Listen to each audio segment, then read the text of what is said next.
ঔরসজাত হলেই সন্তান হয় না, ঈমান আনা লাগে। চিল্লায় বলেন ঠিক কিনা? নূহ আলাইহিস সালামের এই মহাপ্লাবন, নূহ আলাইহিস সালামের সন্তান কানাআনকে রক্ষা করতে পারে নাই। এজন্য মুমিন পরিবারের ভালোবাসার ভিত্তি হচ্ছে ঈমান। আওয়াজ করে বলতে হবে, বিশ্বাসীদের পরিবারের ভালোবাসার ভিত্তি কি? আরো জোরে বলেন, ভিত্তি কি? ঈমান। এজন্য আমাদের পরিবারগুলো আমাদের জন্য রহমত, আমাদের পরিবারগুলো আমাদের জন্য আল্লাহ তাআলার পক্ষ থেকে মার্সি, ব্লেসিংস এন্ড বাউন্টিজ।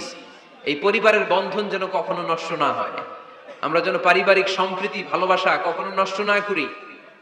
এখন ওয়েস্টের ধাক্কায়, পাশ্চাত্যের কালচারের ধাক্কায় আমাদের পরিবারগুলো নষ্ট হতে শুরু করেছে, ঠিক কিনা?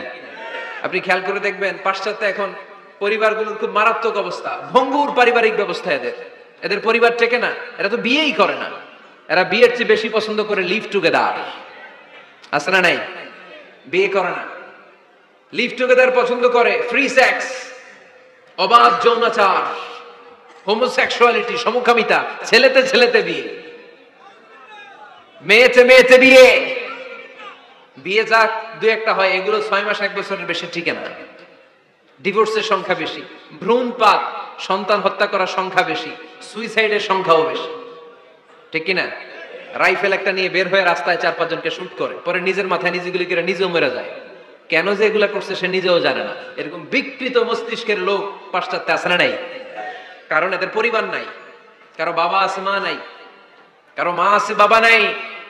এজন্য পরিবারগুলো আল্লাহ তাআলার পক্ষ থেকে আমাদের জন্য নেয়ামত, অনেক বড় রহমত, অনেক বড় বরকত। এজন্য ইসলাম পরিবার গঠন করতে বলেছে, ইসলাম পরিবারকে সংরক্ষণ করতে বলেছে, ইসলাম এই ফ্যামিলি ইনস্টিটিউশনকে আরো শক্তিশালী করতে বলেছে। চিল্লায় বলেন ঠিক কিনা? এই কোরআনে পরিবার নিয়ে অনেক কথা, ফ্যামিলি ম্যাটার্স নিয়ে কোরআনে একটা সূরা আল্লাহ নাযিল করেছেন, সূরাতুত তালাক, অ্যাড্রেসিং দ্য ফ্যামিলি অ্যাফেয়ার্স। শুধু ফ্যামিলি রিলেটেড কথাই সূরাতুত তালাকে। আবার একটা পরিবার আল্লাহ তাআলার কাছে এতটাই প্রিয় ছিল, ওই পরিবারের নামে আল্লাহ কোরআনে একটা সূরাই দিয়ে দিয়েছেন, সূরাতু আলে ইমরান। ইমরানের পরিবারের নামে সূরা। সুবহানাল্লাহ পড়বেন না? এজন্য আমাদের পরিবারগুলো অনেক গুরুত্বপূর্ণ। আমরা বুঝি না, আমরা পরিবারের সম্প্রীতি ভালোবাসাকে অটুট রাখার ব্যাপারে সচেতন থাকি না, কিন্তু ইসলাম এই পরিবার সংরক্ষণে অনেক গুরুত্ব দিয়েছে। আমাদের পরিবারগুলো সুখী হোক, সমৃদ্ধ হোক, শান্তিময় হোক, আমরা চাই কি চাই না? আওয়াজ করে বলেন না, চাই কি চাই না? এজন্য আজকের আলোচনার বিষয় হচ্ছে পরিবার। সুখী পরিবারের ফর্মুলা আজকে আপনাদেরকে শোনাবো, কি করে পরিবারকে সুখে রাখতে হয়, শান্তিতে রাখতে হয়, কোরআনের আলোকে। শুনতে চান? আমাদের পরিবার আছে না? পরিবার হচ্ছে শান্তির নীড়। যার পরিবার নাই সে নির্হারা পাখির মতো, ঠিক কিনা? এর সেবা করার কেউ নাই, এর খোঁজ খবর নেয়ার কেউ নাই, একে ভালোবাসার কেউ নাই। পরিবারের ভেতরে আছে ভালোবাসাবাসী, পরিচর্যা, অসুস্থ হলে সেবা শুশ্রূষা, যত্ন আত্মি। আমরা একটা প্রশান্তির জায়গা খুঁজে পাই পরিবারের ভেতরে, ঠিক কিনা? এজন্য আমি যদি জান্নাতে যাই, আমি চাই আমার পরিবারের সবাইকে নিয়ে যাব, ঠিক কিনা? নাকি আপনারা একা একা জান্নাতে যাবেন? একা একা জান্নাতে যেতে চান কারা কারা? দেখি হাত তুলে। হ্যাঁ, ওই যে হাত তুলছে একজন। একা একা যাইতে আয় বালানা, একা একা যাওয়া যাবে না, আমরা সবাই মিলে যাবো ইনশাআল্লাহ। পড়েন।